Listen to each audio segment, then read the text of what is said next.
Today's story begins with rising global tensions as Israel and Iran reportedly exchanged strikes again following a fragile ceasefire, raising fears of renewed conflict in the Middle East.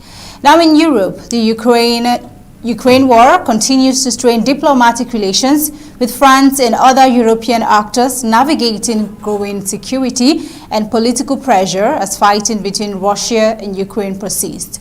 Now, away from that, we're going to look into what is happening right in the world with China and North Korea following high-level engagement involving China's leadership with Xi Jinping's recent visit seen as a strategic move with wider regional implications.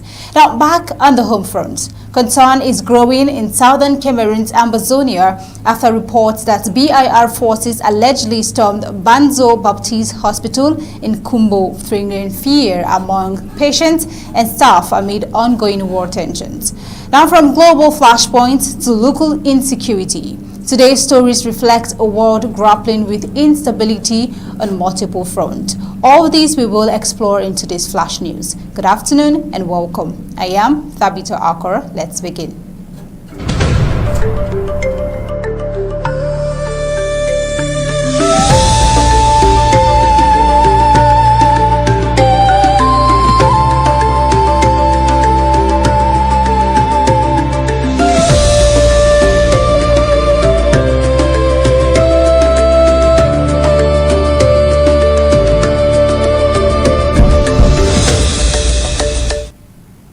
Patients, caregivers and staff at Banso Baptiste Hospital in Kumbo are recovering from shock after reports that soldiers of the battalion, the Intervention Rapid, conducted an overnight search operation on the facility.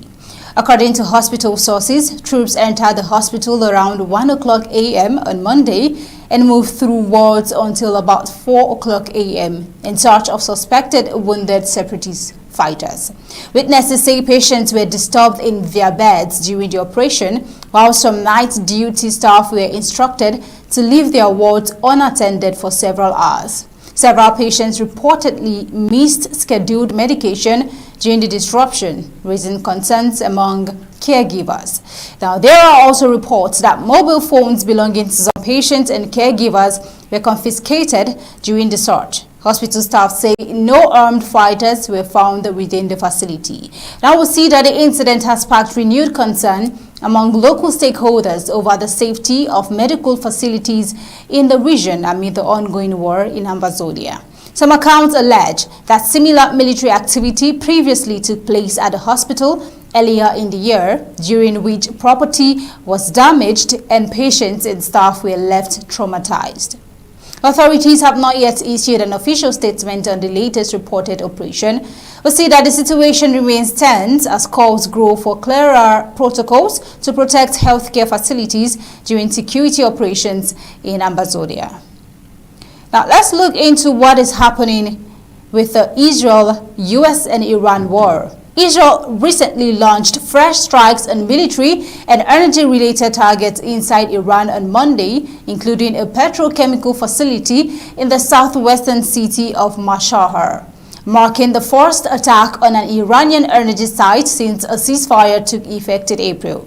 The latest escalation came despite reports that United States President Donald Trump has urged Israeli Prime Minister Benjamin Netanyahu to avoid further military action while diplomatic efforts aimed at ending the conflict continue. Benjamin Netanyahu has made a response to the ongoing war with Iran and Hezbollah. Let's listen.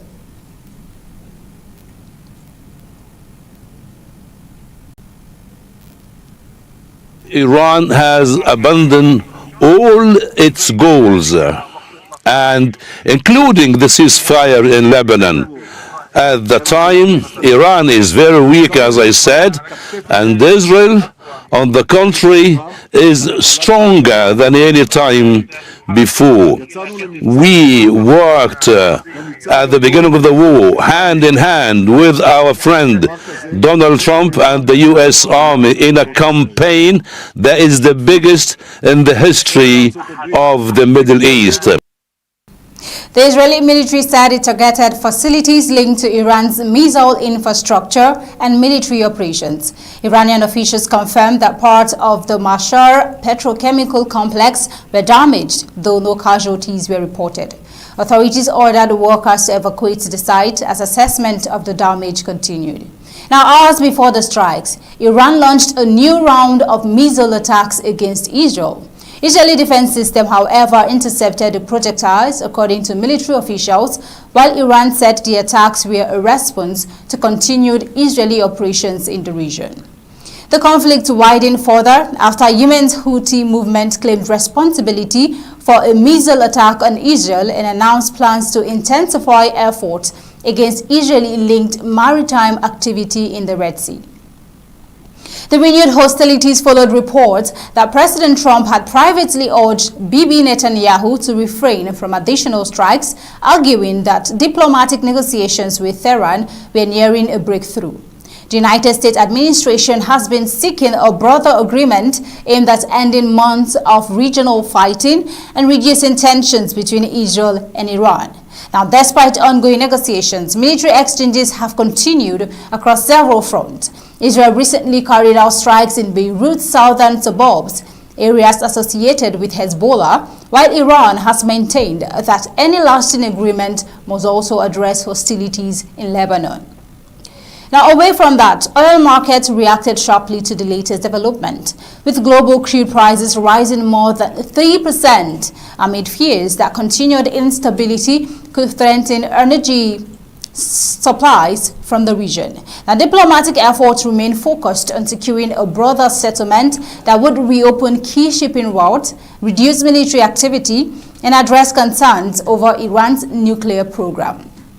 Iran is seeking sanctions relief, access to frozen financial assets, and recognition of its influence over the strategically important Strait of Hormuz. But the United States, on the other hand, said they would not permit that. However, they indicated that negotiations remain active, but repeated military escalations continue to complicate efforts to reach a comprehensive agreement. We see that the latest exchange of strikes between Iran and Israel underscores the fragility of the current ceasefire and highlights the challenges facing an international effort to prevent a wider regional conflict. Now, a new development is unfolding, what we may say or think about as being historic. Chinese President Xi Jinping arrived in North Korea on Monday for a rare summit with North Korean leader Kim Jong-un, pledging to deepen bilateral relations and expand cooperation as Pyongyang strengthens its economic and military links with Russia.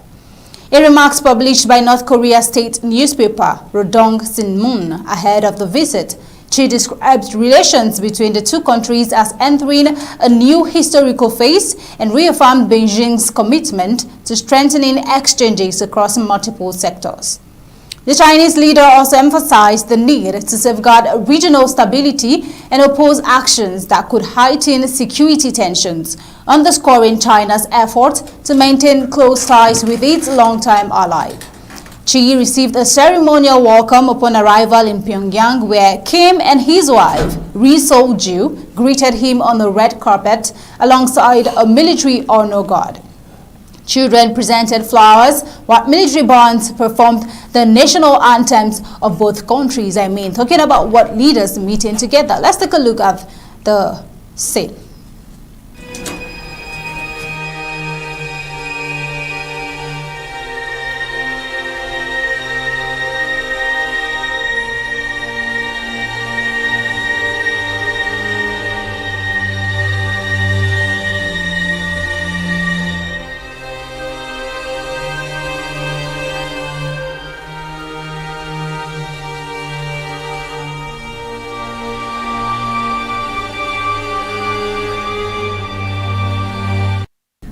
Ceremonies held at Kim Il-sung Square featured a 21-gun salute, large crowds waving flags, and displays celebrating the friendship between the neighboring states. We've just seen that. Main streets across the capital were decorated with Chinese and North Korean flags ahead of the visit.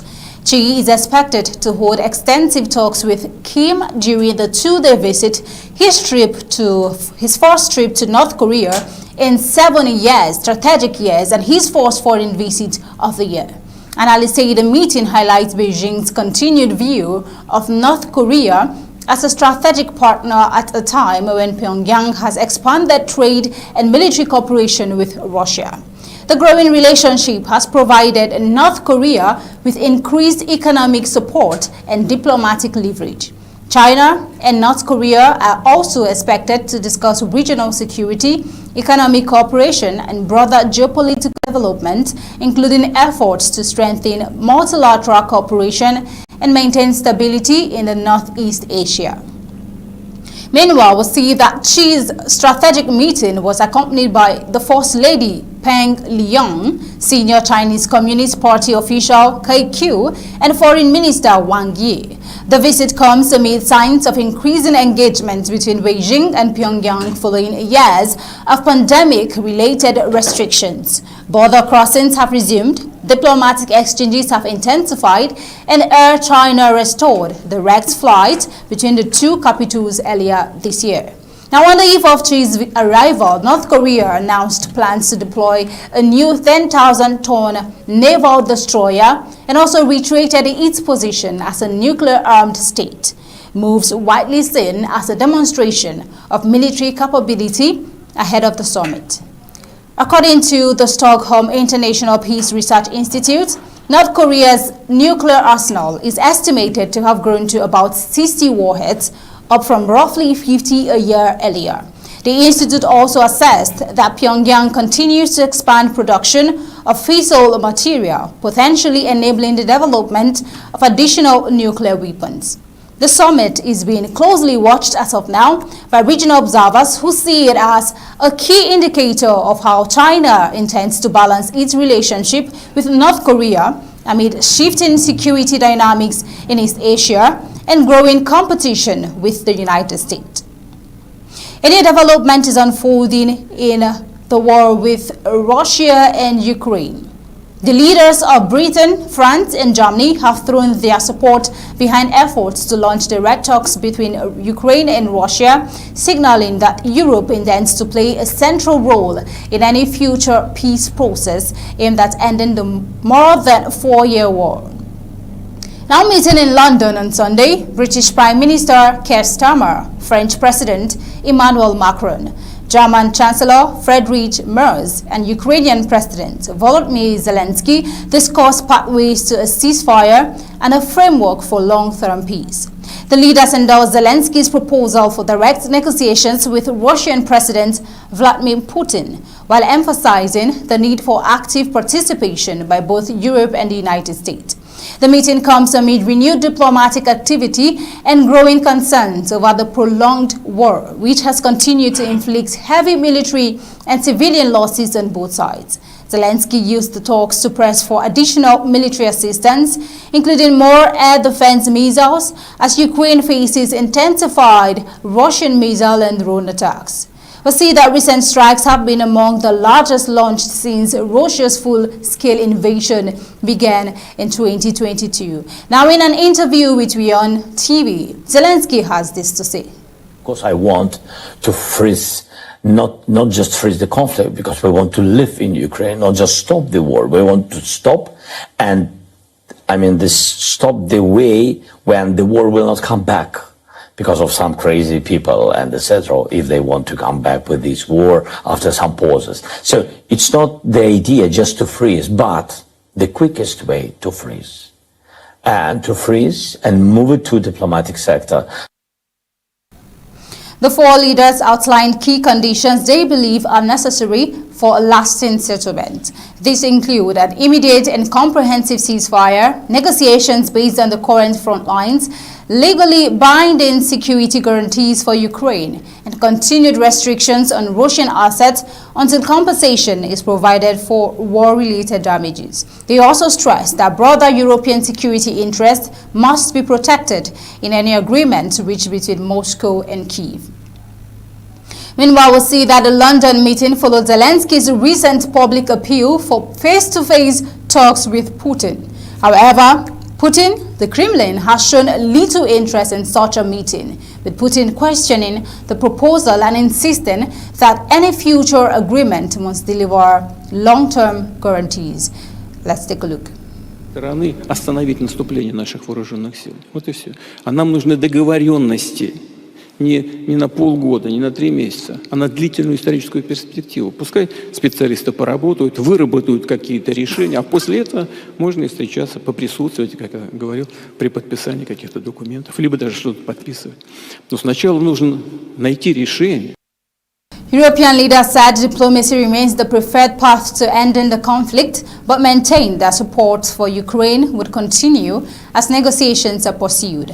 The discussions underscored Europe's determination to remain at the center of effort to resolve the war, even as international attention is increasingly drawn to other global crises, as of Iran. Now, something is happening. A strategic display is happening in Nigeria, in Africa. The Nigerian army says it has rescued 360 people abducted by Boko Haram during a military operation in southern Borno state. The operation was carried out in the Mandara Mountains, a long-standing stronghold of the insurgent group along Nigeria's northeastern border. According to the military, 2 infants died from exhaustion during the rescue due to the difficult terrain and harsh conditions endured during captivity. The remaining victims were evacuated to safe locations where they are receiving medical attention and humanitarian assistance. Let's take a look.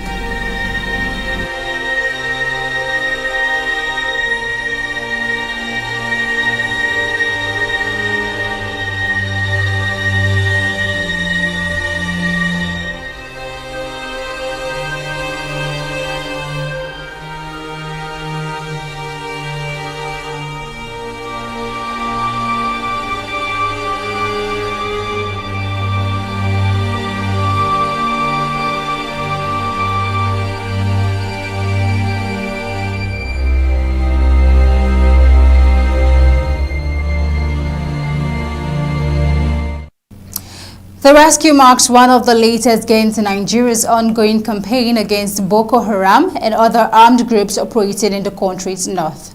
Nigeria continues to grapple with a complex security crisis driven by a prolonged insurgency, banditry, and mass abductions for ransom.